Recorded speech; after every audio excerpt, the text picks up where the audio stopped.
what we're going to be doing today is running through a few things. First, we're going to have some people, we'll have some people from the Cyber Range. Brett Scott is there, and he's going to be telling us about the Cyber Range itself and all the cool stuff that they're doing over there. Then we have James Clapp going to join us, and he's going to talk about what they're seeing in industry and kind of the state of cybersecurity today. We will follow that up with Brett returning for a little talk about Zero Trust, and then I will be talking some more about Zero Trust. Then we have C-Store's Jared Raback. He's going to get on and kind of do a hack demo for us.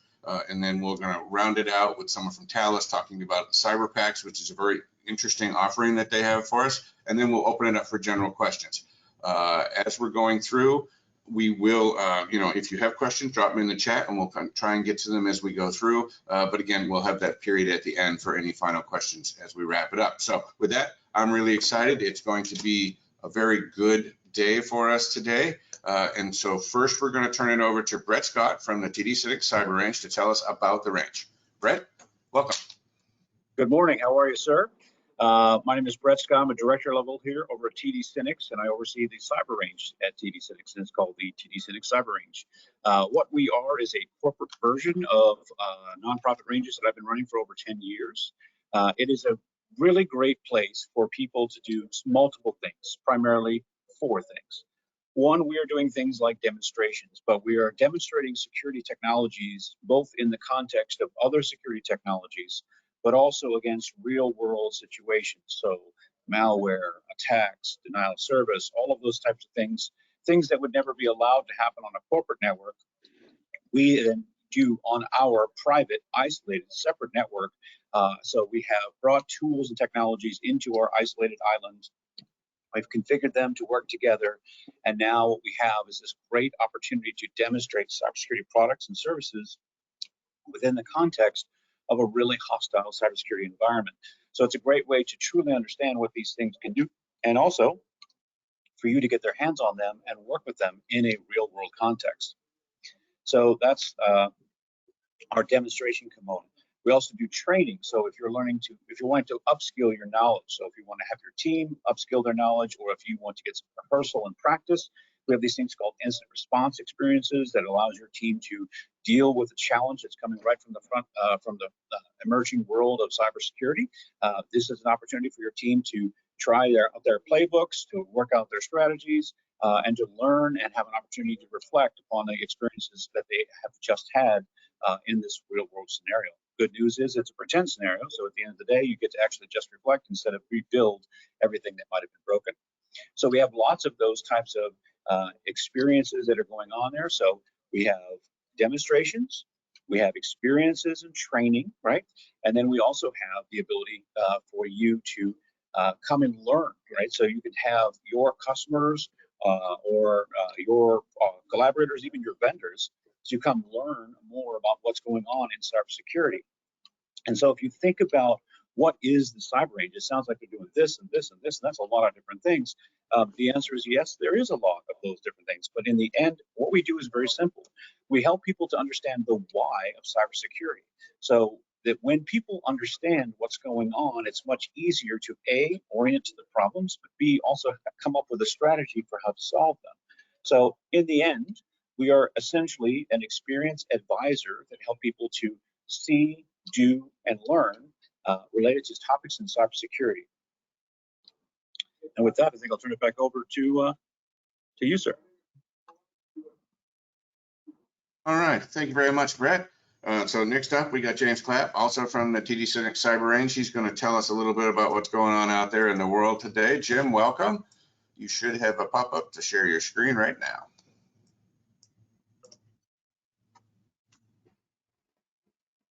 Can you see my screen?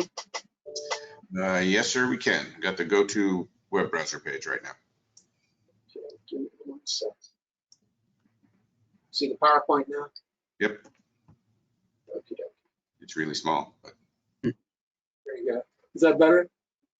Yeah, you need to go to display settings and swap your presenter view. Yeah, we're in speaker mode. You can see the speakers. Give me 1 second. Just use the Teams.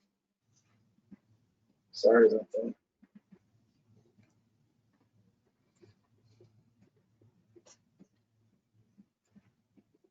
I'll just do it from here like this.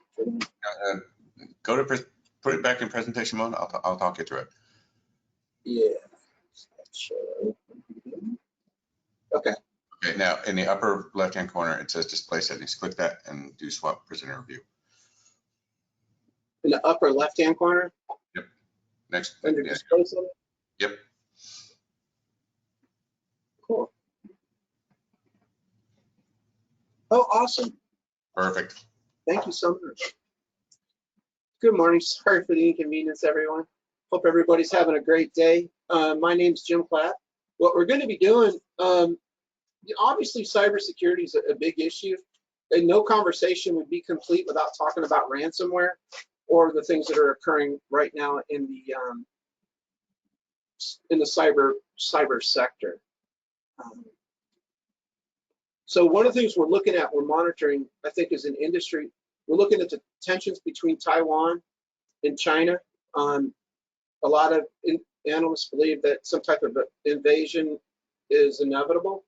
Why does this matter to us? Well, 92% of all IC chips are made in Taiwan. We know what the impact of this will be, a chip shortage. A lot of companies from 2021 are still reeling from the impact of the chip shortage, trying to recover from the event. So is this going to be the next cyber war? And why does it matter about the state of IoT or state of security? Well, obviously for everybody involved, preventing this, for all stakeholders, preventing it, preparing for it if you can't prevent. This is going to be a single issue for Taiwan. And one of the single issues that they themselves have mentioned is their critical infrastructure, which is IoT. Their IoT critical infrastructure, or OT, is one of the problems that they're the most worried about, because obviously without your critical infrastructure, your water, your sewer, power, etc., you have no economy, right? The DOJ stated in 2021 that ransomware had increased by 102% in 2021. That's a staggering amount. So let's think about ransomware. Traditionally speaking, ransomware has been targeted towards an x86 architecture, right? You don't think of ransomware being targeted toward OT or IoT ICS systems, industrial control systems. However, with IoT, we have new issues, right? And unfortunately, everything's been umbrellaed under the IoT, ICS, industrial control systems. So with this, you have different types of architecture that now have to be secured. Where 10 years ago we weren't really worried about that. Endpoint security seemed to solve all of our issues. That's not the scenario moving forward here in 2023. The critical infrastructure, we talked about the PLCs, the industrial technology. Examples of this: pumping stations, gasoline pumps, electric generation, water processing, electrical energy. All of this is controlled. Most of all of it is air gap, but some of it is not air gap. In order for it to work, it needs to be connected, especially like pumping stations. Here on the East Coast, we've seen an example of this in 2021. So if you think about it, we've already seen these attacks, as I just mentioned, in 2021 on the Colonial Pipeline. It was not an IoT at that point. It very well could have been, but it's still something that really garners our respect, right? We have to look at it as a potential threat, right? We see medical devices, which ransomware has already been observed in. We have observed, critical infrastructure attacks in more than once on IoT or in the ICS industrial control systems. So if you stop and think about it, ransomware that is specifically designed for IoT or ICS industrial control systems can make a huge difference in the security of a nation. So if we think about it from that perspective of security, it's something that has to be addressed. Ransomware in itself is the amount of damage it can do to an organization, I'm sure for everybody in here, is just mind-blowing, right? So we actually have to start looking at not just the ransomware for the standard architecture that we've been securing for the last 30 years, we have to start looking at these other architectures, like, you know, ARM processors, you know, that we're not used to having to worry about securing from a ransomware attack. And traditional ransomware attack on an ARM device, like a phone or something, they just go and they lock you out where you can't get back in. You're like, you pay the money, you get your PIN, you're back in. So if you think about ransomware from somebody that's trying to make money, it may not necessarily be a viable target for, you know, somebody who's trying to make, you know, $500,000 off of ransomware attack, like on a medical system or, you know, a university. However, nation state attacks on ransomware on IoT or OT devices would disturb the economy and the ability of that state or country to operate normally. So if you think about it, securing the environment for ransomware could very well not only be used as a tool for, you know, whatever delivery method they're using to get it into the network, it could very well be used for a tool to exploit the ICS systems, right? So if another country's looking to take down another country, which all of us that are in here, I have a friend, I can't say where she works, but she works for a large energy sector, and they're in the systems right now. If you stop and think about it, the next big defense is going to come from our IoT, from nation state, because that's the only ones that have an interest in actually taking down the infrastructure, other than, you know, malicious hackers that are doing it for a cause or something like that. So the goal is to secure the infrastructure. We have to think about the different ways and different approaches moving forward into 2023 and how to combine ransomware, you know, resolving ransomware issues and mitigating it, preventing it before it starts. That's the solution, right? Once it starts, it can still be mitigated, but you want to catch it before it becomes an issue.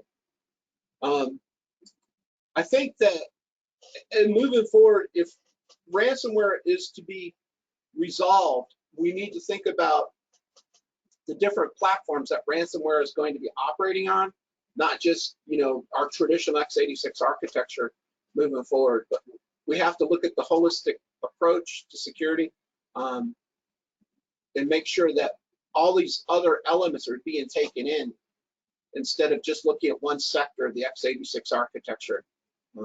We've seen an attack using a tool called Flocker on Android mobile devices we talked about a minute ago, which locked the screen, right?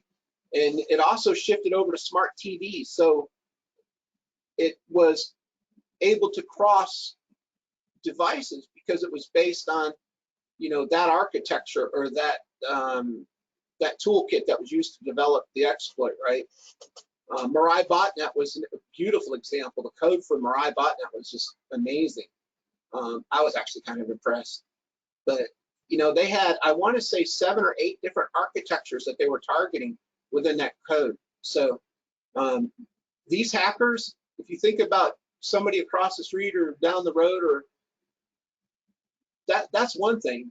If they're in it, unless, you know, they're doing it because they want to make money, they're going to be going after soft underbelly.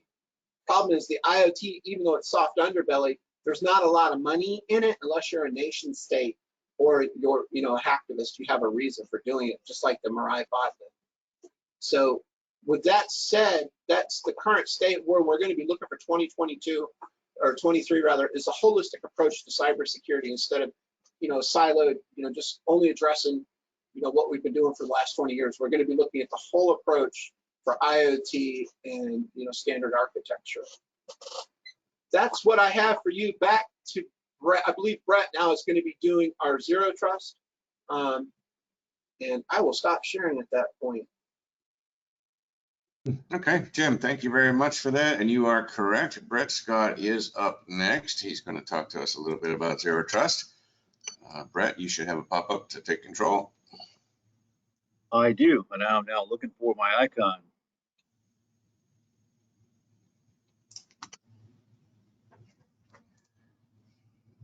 There we go. I think I got it.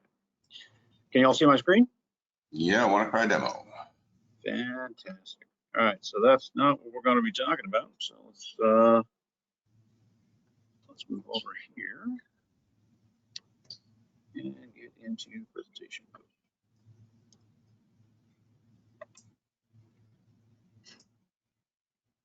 All right, still back to now we're back to our zero trust. Yep. All right, so one of the things we're going to talk about here is what is zero trust. You know, almost everybody has been trying to implement some kind or some form of zero trust security, and when they do that, they probably thought that maybe zero trust is something that they can buy. And the biggest challenge with that is it's not a product. There are many, many different products which support a zero trust philosophy, and it's a methodology, not a technology. That is where I think a lot of organizations went a little sideways on their strategy to evolve into from defense in depth over to zero trust. So if you're someone who's been around the industry for a long time, I know you probably even casually heard the term defense in depth. And what has happened is there's been a philosophical understanding or philosophical change that basically said, look, defense in depth said, we're going to put up a wall and no one's going to get through that wall and we'll be fine as long as that wall stays secure. The zero trust strategy says they're going to breach the wall. And when they do, how do we control that? How do we contain that? How do we prevent ourselves from losing our business because that wall got breached? So that's the biggest challenge. So the evolution of defense in depth to zero trust starts with, I know we're going to have challenges, we're going to be breached. There might even be malicious insiders within my organization. And because of that, risks will be placed within the perimeter of my networks. And therefore, I'm going to have to change my strategy to say, how do we detect them when that happens? How do we isolate their ability to cause damage to our organization? And then, of course, how do we get them out as a result? So a defense in depth only strategy will not let you do that. Defense in depth coupled with threat hunters only will not help you do that. You really have to take a philosophical change to make it over to zero trust. So we know that there's, that the world has changed, and that's why we really want to do this. But the problem is that if we do not, we are also preventing ourselves from solving another problem that we're dealing with, which is the lack of available cybersecurity and IT talent. So I know you've heard of probably terms like SOAR, automation and orchestration. Those are things that are enabled by a zero trust model, and they're not really possible within a defense in depth model. So if you are accepting the reality that your team is going to need to make use of automated technology, then you need zero trust to help facilitate that. Again, if you have a perimeter wall, then automation orchestration doesn't have any data to do things inside the wall. So a zero trust strategy creates all the opportunities to detect and know what's going on inside the wall, and then to do something about that. So I think we've pretty much covered that, but the fact is that many different organizations, almost 80%, have embarked on the journey from defense in depth to zero trust. But the biggest problem is many of them probably didn't make it because they didn't have enough of a strategy, or it didn't a broad enough strategy. So one of the things that is a little bit difficult is, cybersecurity likes to use lots of very simplistic terms, like, well, there's no automatic trust. Well, okay, that kind of makes sense. But if you think about what's going on probably right now in your network, if someone is trusted on the domain network and you have a valid login, then from that point on, you are basically unrestricted. You can access most everything that's going on. Well, hackers have the ability to scan your Wi-Fi connection and find your machine on there, and then tell their machine, pretend you're that guy. And the network itself will treat the clone that the hacker just made just like the valid user. But yet there's a valid user, and now there's a clone of that valid user. Well, that's a bit of a problem. So that means that the user's device has been compromised, but also the user's account has been compromised. So when we say no automatic trust, it is trust but verify.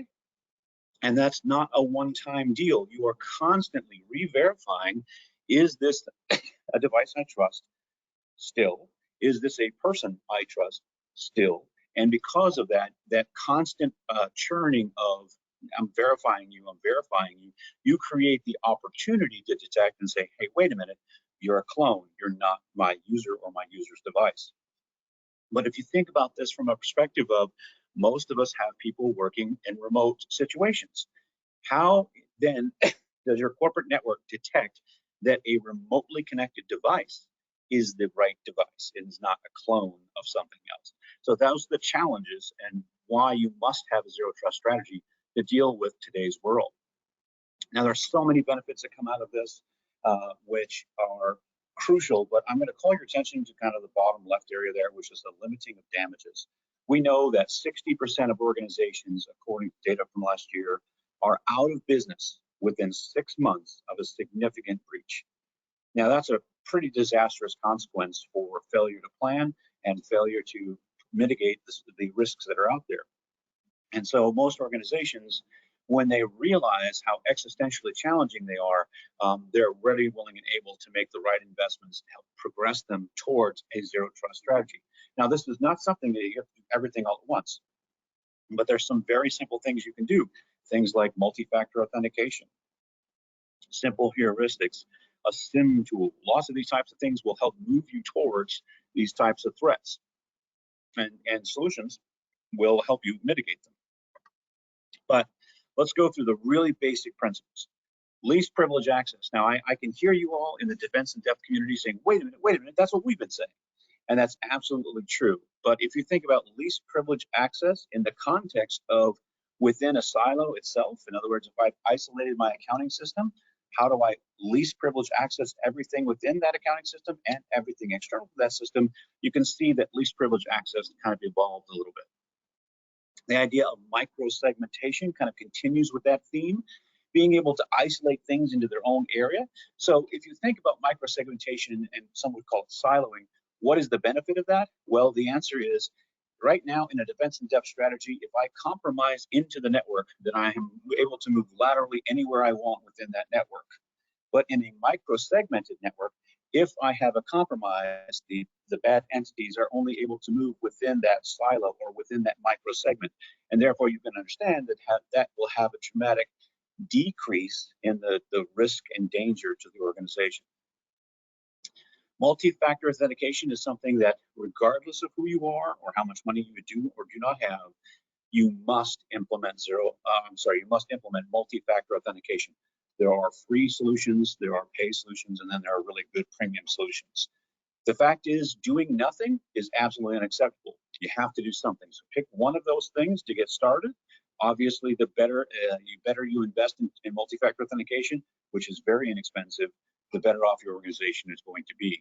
But a multi-factor authentication simply changes it from something you know, my username and password, to also something you have, my username and password and my device, my extra device, like a mobile phone or a physical dongle or an app on the phone. So when you are also taking the strategy, excuse me, sorry, I think I just switched slides again. You need to make sure you know what are the devices that are running on my network and who is running on them. So knowing what devices are there will help you to say, wait a minute, why are there two of them? Why is Brett logged in here, and here? Why is Brett logged in China, since he's sitting here in the office or he's sitting there at home? All of that device access and control will dramatically help you limit someone who may have already been breaching your networks and is simply looking around and trying to move laterally. We know from data that the average dwell time is 287 days. Now, I've been doing incident response for many, many decades. I have yet to ever meet a company that was under 287 days. So I'm kind of really wondering how the number is so low. To be honest with you, everyone that I have encountered with incident response has been penetrated for more than 287 days. And having device access and control would have helped them find them, and faster than 287 days, that's for sure. So being able to detect, right? So seeing data, having analytics, being able to see what's going on, and then see what is happening that's in addition to or different than, and all of that will allow you to detect, and a detection event allows you to also notify. So think of it as robot sensors that are looking for stuff, heuristics and things like that, to say this is an anomaly. And then it can then go to your humans and say, hey, I need some help here. Why are there 2 threats on my network? So I'm going to go ahead and turn it back over, and thank you so much for listening to that part of the presentation, and you're going to get a much better explanation and much more detailed explanation here from the good folks at C-Store. All right, thank you, Brett, so much for that. Folks, you know, I really enjoy working with Brett.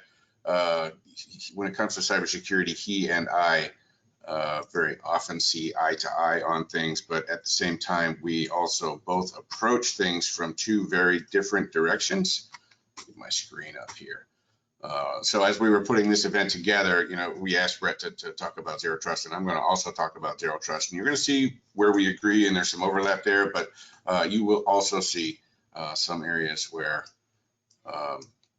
we approach it differently. So let me just get some stuff out of the way here. All right. So I'm going to talk about Zero Trust, but you know, one thing that I've noticed since I've been in this business in the 5 years that I've been at C-Store, you know, I've quickly learned that marketing really, really loves buzzwords, especially when it comes to cybersecurity. They're always wanting to throw some new hot term at it so that we can get you to click on things or you know, read a white paper or something like that. Buzzwords are really, really important to the marketing team. Sorry for the marketing team folks that are on here. But it is something that I have noticed. And as the years have progressed, I also noticed that there's always kind of a theme of the year when it comes to cybersecurity.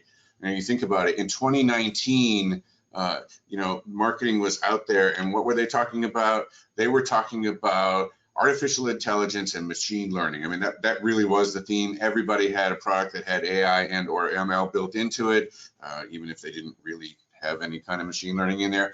They were still saying that their solution did.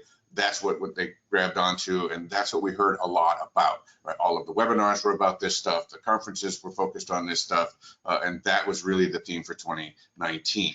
As we moved into 2020, really the focus then shifted and kind of took the next step with that AI and ML, and now products were focused on EDR or XDR or MDR or whatever DR it was that they were promoting, and we saw a whole lot of products pop up that now had EDR capabilities or EDR-like capabilities. You know, even products that were still existing, now they've been tweaked a little bit so that they have these kind of capabilities. And that really was the focus, and of course also this is when COVID got its start in 2020. So we did see a huge increase in attacks in our environments. So as we moved into 2021, you know, the buzzword focus shifted too. And now all of a sudden in 2021, right, last year, everybody was a ransomware solution. I was really impressed with all of the, you know, the different vendors that were calling me up and wanted to talk to me about how they protect against ransomware with their product. And I'll be honest, sometimes it was the same exact product they had 5 years before with very minor changes, but now all of a sudden it's a ransomware solution. Kind of frustrating a little bit, but that absolutely was the focus. Well, it's a new year, and we've got a new focus for sure. In 2022, as the year started, I was kind of wondering what the focus was going to be because I recognized this pattern, but I quickly figured it out because I went to the RSA Security Conference in San Francisco. If you haven't been, it's a really impressive thing. There are a lot of vendors there. It seems like everybody under the sun in the world of cybersecurity is there. And as I was walking through the showroom floor there at the conference, and there are hundreds of booths, very quickly, the theme for 2022 showed itself to me because it seems like every other booth, if not every booth, had something to do with zero trust. Zero trust is absolutely the theme for 2022. This is where everybody is focused. This is where all of the marketing attention is focused. And it's just really impressive how everybody today now is a zero trust solution. But we really need to talk about what that really means and what we need to be thinking about when it comes to zero trust. Because as these marketers want you to believe, all of these different products that I've got on the screen, they all are the solution to zero trust. And there's a couple of things we need to keep in mind as we start down that zero trust path. first thing we want to keep in mind is that, you don't have to be its genius. Zero trust is a new term that has been, it's been around for a few years, but it's recently the buzzword, and it's got the focus now. But a lot of it is not new concepts. These are things that we've been doing all along and we've known about all along. So, this is not rocket science. We can do zero trust if we want to do that. The other thing we need to keep in mind is that we want to think process, not product. There isn't a zero trust product out there. You buy this and you've got zero trust. It doesn't exist. So if anybody's telling you that their product does that, they're not quite telling you the truth. They may handle pieces of zero trust. They may help you down the path of zero trust, but they are not the solution for zero trust. It's definitely a process, and this is something that's going to take time as we improve our environments. And I want to pause here just a minute to give credit where credit is due. Those last two slides I stole off the internet. I'll be honest and admit that. I thought they were perfect for the topic, and ironically, they came out of this book that's on there called Steal Like an Artist. So I just took this person's advice. Thank you to Austin Kleon. I stole his stuff. So moving on. When it comes to zero trust, there's a couple of concepts we need to keep in mind. Right? Some of these we already heard from Brett, but first thing you want to do is just assume breach or compromise. Your network has already been compromised. You might as well just make that assumption because that is the foundation of the whole zero trust thing. Back in the day when we had perimeters that we actually could protect because everything was on-prem, we would, lock down our firewalls and lock down the edge, and then everything inside could be trusted because we had that protection in place. Well, guess what, folks? We don't have an edge anymore. It's moved. Two things happened. Our users moved out into their homes and into the world, and so they're not on-prem and behind our firewalls anymore. And the rise of software as a service has been growing phenomenally, which means a lot of us now have data out in Salesforce or Workday or all of these other software as a service providers that are not only providing great products to us in an environment that we don't have to maintain, but it also means our data is out there too. So the edge has disappeared. Assume that the bad guys have got into our network. So moving on, all right, next concept, never trust, always verify, right?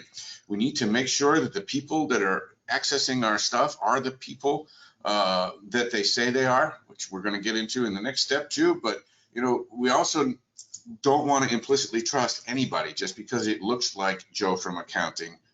Well, is it really? So we don't want to trust everything that's going on our network, especially if it looks a little bit weird. Anything accessing our data or our systems, we don't want to trust it implicitly ever, and we want to verify what they're doing. Key piece of that is to use good, solid identity and access management principles. We want to make sure that the right people have access to the right stuff at the right time, and we need to be sure that they are the right people. So we want to be able to know and be able to identify both people and devices that are in our systems, accessing our networks, accessing our data, so that we can be absolutely certain that we are doing the things that we should be doing. One of the ways that we can help accomplish this is with multi-factor authentication. We want to use this everywhere all the time, and it's better if you can have a system that's adaptive, right? Adaptive multi-factor authentication is key in this. Let me give you an example of how that might work. Let's use Joe in accounting again. Let's say Joe comes to the office every day normally. He works from 8 to 5. And then he goes home and we don't see him anymore. When he comes to the office, he sits at his desk, he's got a workstation there, he logs in and he accesses the accounting system and a couple of other systems that are relevant to his job. And that's what he's doing all day long. Well, when he's in the office during normal working hours at his desk and doing the stuff he always does, maybe we'll have him do that second factor authentication when he first logs in, and then we're good for the rest of the day. But what happens if Joe logs in on a weekend, which is really unusual? I mean, he's not in the office, which is more unusual. Maybe just a second factor isn't quite enough, right? Maybe we do want to prompt him for a multi-factor authentication, and then maybe we want to prompt it for potentially a third factor to truly verify that it's him because he's doing something weird. Or even if he's sitting at his desk in his office, or at least we think he is, but now all of a sudden he's accessing lots of different things that he doesn't normally access. Maybe it's time to pop up and say, hey, can you re-authenticate here? Let's have a second factor. Maybe give us a fingerprint or a facial ID or another code from a token or something like that, because you're doing weird stuff. I mean, yes, you're in the office. Yes, you're at your desk, we think. But maybe somebody's got control of your computer and they're doing something else. So let's prompt for another another factor there for authentication. That's what I'm talking about when I'm talking about adaptive multi-factor authentication. It does put extra control when you need it, but then also it doesn't put too much friction when things are operating the way things should be operating, and we do have a reasonable amount of certainty that it really is Joe at his desk in accounting. So that's key. Multi-factor authentication, absolutely, and adaptive is better. So moving on. I know Brett talked about micro-segmentation, and network segmentation is also important, again, to reduce the blast radius of what's going on. Because if someone does get in and manage to make it into a small piece of your network, they're not going to be able to move outside of that segment. So it controls the amount of damage that they can do or the amount of stuff that they can steal. It also provides a lot of extra visibility, because by segmenting the network off, it also gives you, as you move from one segment to another segment, that's another point that can be monitored. So you can see people and systems trying to access data in different parts, which, you can alert on that and look for things that are not normal. Those are also extra opportunities to maybe do some extra authentication to make sure that we are positive that things are going the way they should be going, that these are the people that we should be having in there doing the things that they should be doing. Next thing when it comes to zero trust that we want to keep in mind is that we need to protect our data, and we need to protect it everywhere. If you look at the attacks that are happening today, the vast majority of them are targeting our data. Okay, I mean, you think about it, you hear about ransomware all the time, that's targeting data. You hear about espionage happening, they're stealing data. So data is typically the focus. Now, there are attacks that don't target data. A DDoS attack, right? Distributed denial of service is trying to make your systems just not available. All right, that's not a data attack. Business email compromise sometimes isn't a data attack. Maybe it's, hey, I'm pretending to be the CEO and I want you to buy me some gift cards and email them to me. All right, that's not a data attack. They're just trying for money. But if I'm pretending to be the CEO and send an email to HR saying, hey, can you send me a list of all of the employees and their social security numbers and things like that? That is just, it's another data attack. So BEC, sometimes either way.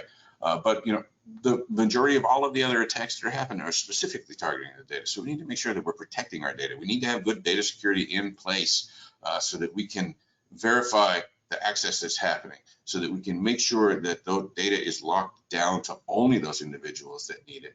And we want to make sure that the data is encrypted so that it can't be stolen and used elsewhere. And make it useless to those criminals so that it doesn't do them any good to try and steal it. We absolutely want to protect our data. Moving down the chain here a little bit, we do need to make sure that we have good visibility into everything that's going on in our environment. If we can't see, we can't protect.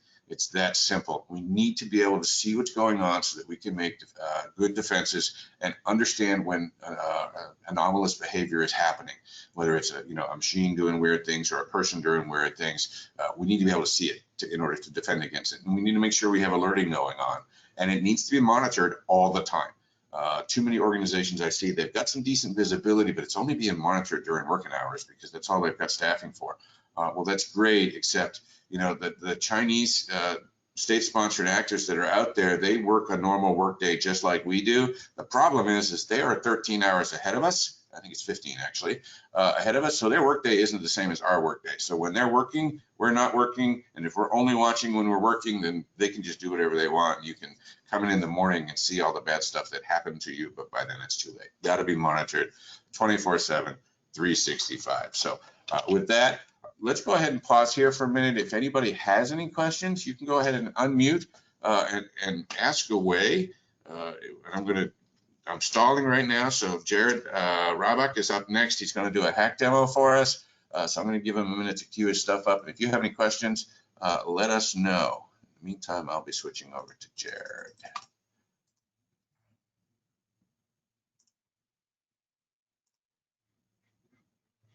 And since I'm not hearing any questions, Jared, we'll turn it over to you. Welcome, sir. It's all yours.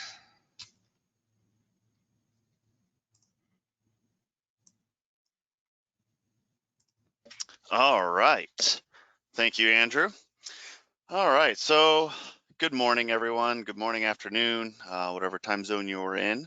I'm going to be going over the anatomy of a ransomware attack and really kind of how that relates with zero trust.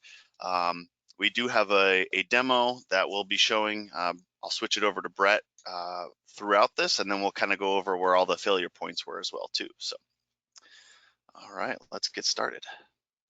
Jared, are you sharing your screen? I don't see it. You don't see it? No, but it could be mine too. I see it, just so you know, I do see it. Okay. Okay. You do see it. Okay. Yeah, it shows me that I'm seeing it. All right. So the anatomy of a ransomware attack. All right. So we have multiple attack methods that are out there.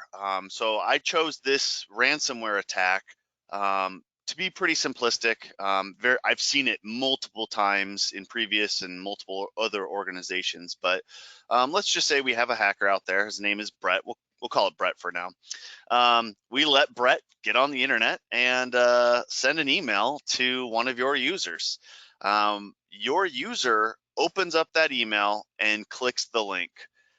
It goes through the firewall, it goes through the web filtering solution that you have, it downloads some link, and then the attachment gets onto the machine, and that malicious attachment then spreads and infects that computer and spreads to other computers and really other servers, and now your file share is all compromised and you have ransomware in your environment. So when this all happens, this breakdown of zero trust and least privilege, we really have to treat that with every single solution that you have in your environment.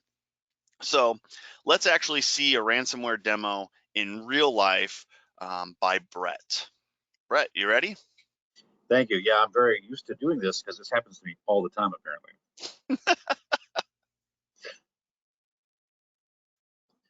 All right. Hopefully you can see my screen here. And so I've got a video here. So what we're going to look at here is this is a detonation of the WannaCry. This was something that was an exploit of what's called Eternal Blue. This was a cyber weapon stolen from the United States government. The North Korean government simply activated it and used it as a tool. I know you've heard of WannaCry, so let's kind of take a quick look at how this works. So here we're going to have a situation where somebody's clicking and it's detonating. This does not always have to be the case. This is where the user has to be complicit and click on the run. But what you'll see over here is all of a sudden all these files start showing up everywhere. And oh my gosh, what's going on? Things are happening. Files are happening. But I'm seeing all these things happening.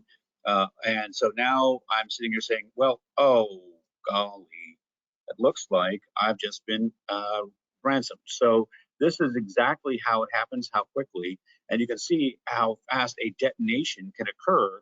And of course, once that's happened, now your files are locked up, and now you're having a tech support number and an email address to reach out to see where they want you to send your money. So back to you.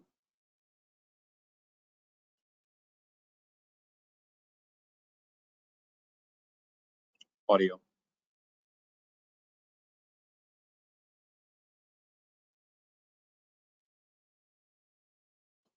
Yeah, on mute, Jared.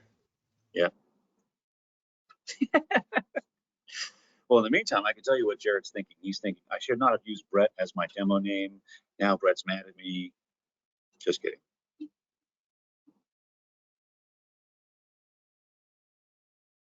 There we go. All right, so it had the prompt for me to actually share my screen, and it wouldn't let me unmute, so that's why. There we go. All right, so thank you, Brett, for that ransomware demo. So let's talk about all the failure points. So we have this ransomware that definitely infected our whole network, right? Well, the first thing that we have that failed was one, we obviously let Brett on the internet, that was the worst thing that we could have done, right? The next thing is we have our email gateway not properly sanitizing and checking for malicious URLs or even rewriting URLs. So we could have prevented that just by enabling some features in the email gateway. And then our end user awareness, the end user clicked on it. However, Brett enticed that end user. So we have users clicking on those types of links or those types of emails and just kind of not disregarding them. And then once that email message came in and was clicked on, the web gateway and firewall, however it was, allowed that malicious URL to go out to the internet and then compromise that endpoint. And then the endpoint security allowed the malware to actually execute and run, didn't alert properly, or it was a new signature that had never been discovered, or it didn't fall within whatever the permissions were for the least privilege. So we have a lot of pieces that failed, and it spread into the servers and the files of all of the data in the environment. So locking down permissions down to, hey, does Joe need access to the accounting files? Does Jared need access to HR? And really what that all of this fails into is identity. We failed the identity of verifying who that user was, what permissions did they have, and how down to the least privilege in order for them to actually do their job. So there's a lot of pieces that fail. So as we've said before, there's not one single solution that will solve all of these, this whole problem of zero trust. It is defense in depth, and no vendor should say that we do all of this right now. There's no silver bullet, there's no golden bullet for this matter. So we actually partner with multiple vendors that actually can do this. And some of these vendors are vendors like Talus. They provide the ability to identify which files and folders in your environment have open permissions, where there's sensitive information. They can also lock down to encrypting that data to the normal user and make it actually jumbled to a non-user that doesn't have permissions to that. We also partner with Mimecast, who is able to rewrite URLs and disarm malicious files inbound to end users and clean them in a way that it works easier for the environment so that there's no breach. We also partner with Sophos, who is able to do all of these things as well too, and Zscaler and BlackBerry and Cisco and Cloudflare and Palo Alto and Fortinet and ForcePoint. There's so many vendors that we can partner with you to actually do a zero trust solution. We are able to provide those solutions and coach you on your path to zero trust. So with that, I'm going to ask if there's any questions and see if anybody has any questions. If not, turn it back over to Andrew or John. Okay, thanks very much, Jared. We do have John Fina up next from Talus to talk to us a little bit about how they can help us with zero trust initiative. So John, it's all yours.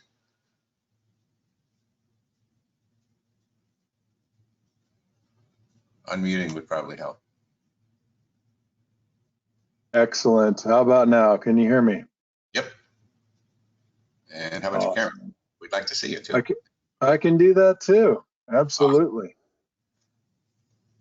Well, thanks, Andrew, Jared, Brett, the C-Store team, the Synnex team. It's a pleasure to be here. Take the opportunity to talk about Talus a little bit. Make sure that you understand who we are. A lot of great names were listed on the last slide from Jared, and a lot of people don't know who Talus is. And that's due in part because Talus is the, I guess, the acquisition of multiple companies. And we've got quite a few product lines that you'd be familiar with, and now branded under the name Talus. So if you're familiar with the name Gemalto, that is now Talus. If you've heard the products for Metric, SafeNet Trusted Access, or STA, that is now Talus. So with that, I just want to kind of go in. I'm going to talk to you today about cyber packs and what that means on your zero trust journey, and how you can incorporate Talus, the look and see what your security needs are from the Thales perspective. And I would like to advance my slides. There we go. So at Thales, our motto is discover, protect, and control. And for some reason, I am skipping over discover. So discovery, data discovery and classification. Thales, we can help you find out where your data is, who has access to it, and how you can lock that data down. Protect, very, very clear. We're going to protect your data anywhere where it lives, whether it's in the cloud, whether it's in data centers. We're going to help you protect the data. And then control, we talked a little bit about who has access to that data, who can access what types of data in what way between multi-factor authentication, encryption key management. We offer those solutions. So just a little bit further about Thales. I'm not going to read the slide to you, but we are one of the largest global providers of data encryption and security across multiple platforms, from space to aerospace, avionics, banking. We touch in one way or another about 80% of the credit card transactions across the world, to the tune of about $4 trillion a day. So we've been around in various segments of tech industry and very highly regarded, and have many partners and customers around the planet. And slide advance. Here we go. Okay, so a little bit on the spectrum of what we've done in the past. I've mentioned this a little bit on the previous slide. Over 100 plus governments, 3,000 banks and retailers. This gives you a little bit about the depth and breadth of what we have our hands in and how we help secure things around the globe. So we talk about Thales being end-to-end and comprehensive for your data security solutions. So again, protect anything, whether it's digital transactions, enterprise data, your cloud data, and protect it anywhere from the application level all the way to the cloud level. We can protect it anywhere, whether it's on demand. We have virtual on demand software as a service products, and on-premise hardware if that's your preference. So again, end to end, we talked about early on, discover, protect, control. On the left side, it's discover, data classification. We can help you with that. If you're, a lot of times you have been acquiring other companies or other divisions, and data becomes disparate and access becomes challenging. You don't know where it fits into your security structure. We can help you find it, lock it down. And then encryption and tokenization, we provide centralized key management platforms that integrate with your providers across the cloud, from AWS to Azure to any hundreds of other vendors that you're using for your business network. We provide that with key management. So we're able to then basically just offer the opportunity, who gets to see what with encryption keys. The next couple of slides are not dissimilar from one another, but I find that sometimes people see something different. And what we're really talking about is, on this slide, compliance, right? So there have been a lot of movements from the governments around the world, whether you do business internationally or just in the United States.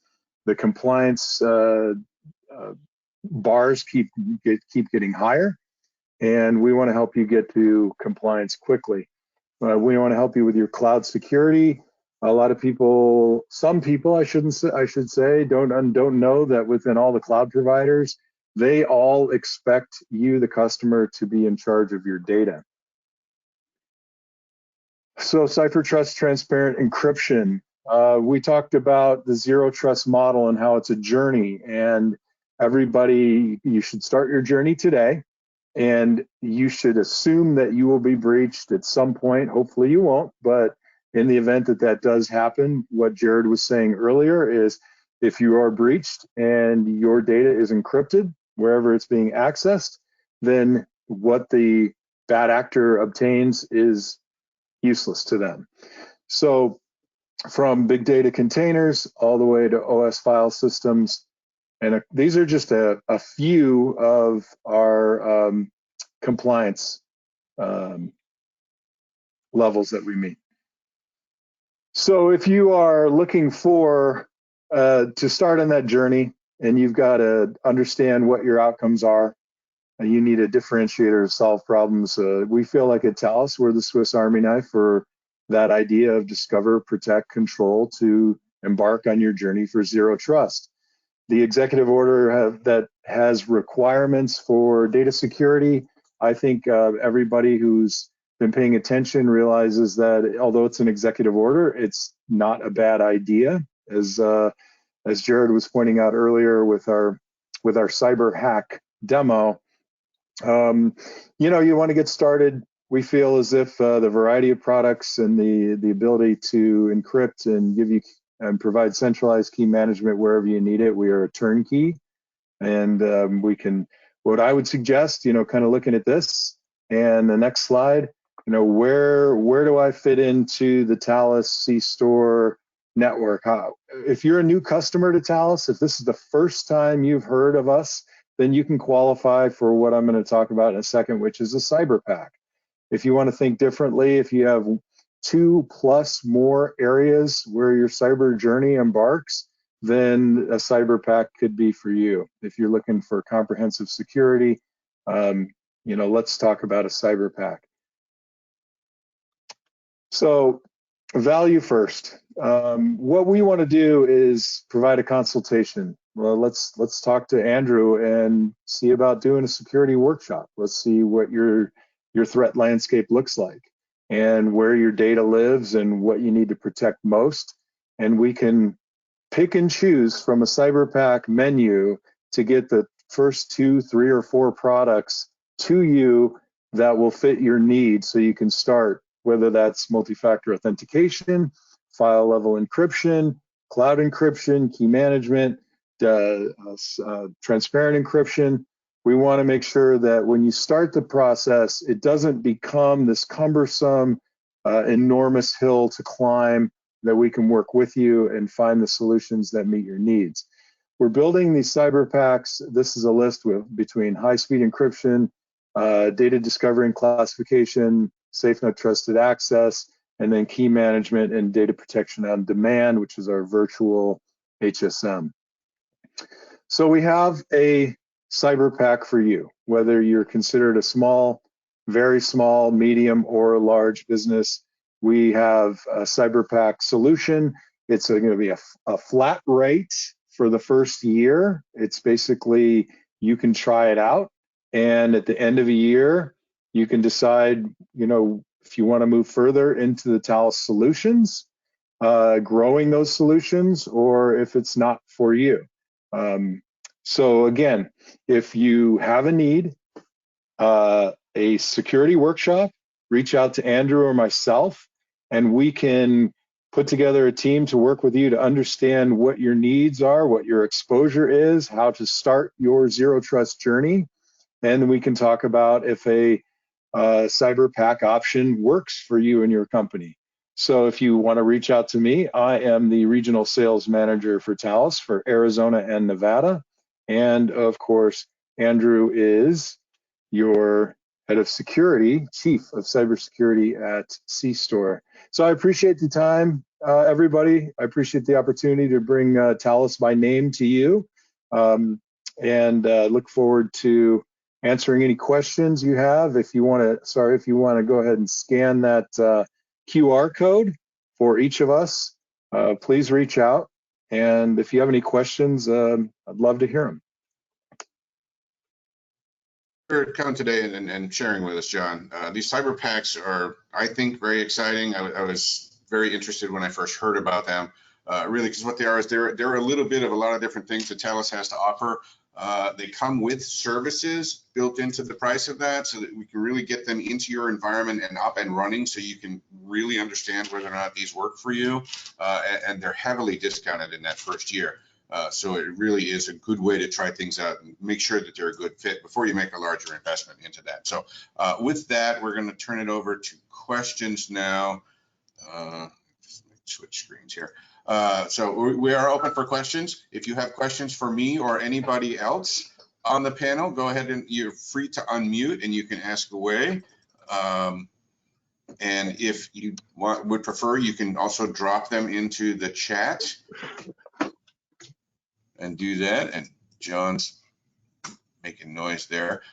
In the meantime, while everybody else is working up the courage to ask questions, Brett, if you're still with us, I'm curious, we're pushing towards the end of Q3 right now. Where do you see the market going for cybersecurity next year? What's our theme going to be, do you know? Yeah, so that's a great question. So I definitely think you're going to see a lot more of SASE, CASB, and SOAR being talked about. Which one will be the strongest force? It's hard to say.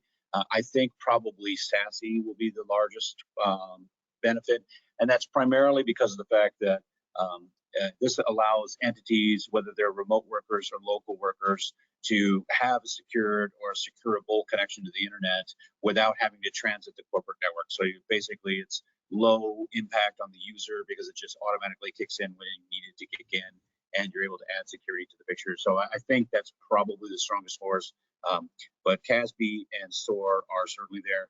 But you know, one thing that I think we would be remiss in not saying, and that is all of cybersecurity, every last bit of it hinges on identity. If you don't know who it is that's logging in, or that person that's logging in is not the person you want to, it does not matter what other security systems you have in place.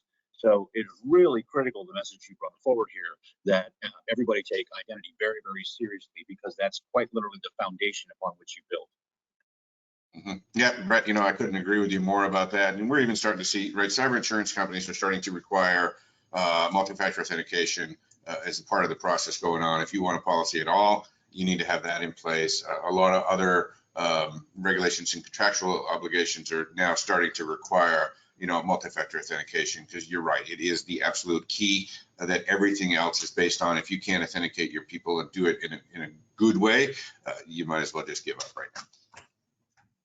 Well, so I was just back here speaking at a conference, and so I'll be flying home today right after this presentation, actually. And one of the interesting things, the keynote speaker was actually someone who does cyber insurance at a national level, and he was presenting us and regaling us with a lot of data that goes out there. And fundamentally, the cyber insurance carriers are deeply, deeply concerned with what specifically are you putting in place as an organization. So it's no longer okay to say, yes, I've got this type of solution. It's now that type of solution from whom? And that is the difference between yes, we'll insure you, and no, we will not. And of course, those of you who have cyber insurance that are going through a renewal process, you're probably noticing that cyber insurance is getting quite pricey these days. Oh yeah, absolutely. The price increases have been huge. And the other thing I'm noticing is that the amount of coverage they're willing to offer is getting smaller, even though the prices are getting larger. Especially when it goes to claim time, absolutely. Absolutely. All right, I'm not seeing any questions in the chat. Again, you're more than welcome to either drop a question in the chat or go ahead and unmute, or I'm not seeing any. So I think we can call it a day and be done. So with that, thank you everybody for joining us. I know I had a great time here today. I hope you did too. If you have any questions down the road, feel free to reach out to me or your C-Store rep, and we'll be happy to get you connected with whoever it is that we need to. So thank you everybody. Have a great one.